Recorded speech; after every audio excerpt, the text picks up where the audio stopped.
Now, let's move on to the biological mechanisms segment. To understand why tumors can be detected through thermal sensors, we must first understand the well-known Warburg effect. This effect is named in honor of the German biochemist Otto Warburg, who was awarded the Nobel Prize in 1931 for his work on cellular respiration mechanisms. We are now familiar with the fact that eukaryotic cells generate energy through two main pathways. The first is aerobic respiration, which involves the consumption of oxygen. The second pathway, used in the absence of oxygen, is anaerobic respiration, which generates energy through glucose fermentation. The primary difference between these two pathways is that aerobic respiration requires oxygen, whereas anaerobic respiration does not. Aerobic respiration produces carbon dioxide and water as end products, releasing a significant amount of energy in the process. This energy can be stored as ATP and used in various biological processes. In contrast, anaerobic respiration produces lactic acid and releases much less energy, only 2 ATP compared to the 36 ATP produced by aerobic respiration.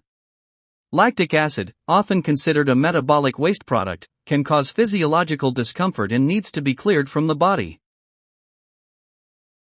Next, let's examine the behavior of tumors.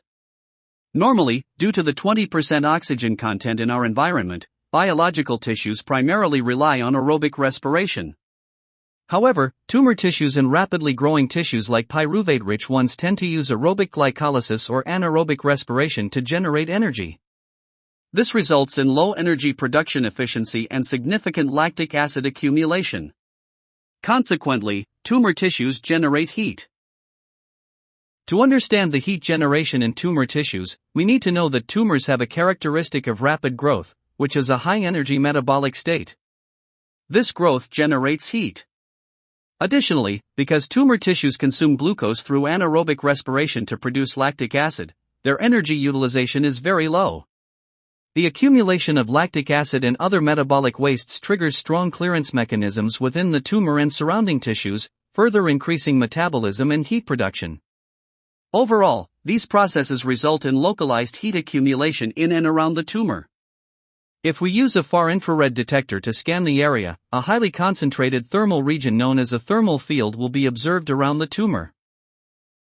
This thermal field acts as a digital biomarker that can be used to diagnose tumors and other diseases. The second mechanism we need to understand is hemodynamics, which affects the thermal differences in tumors.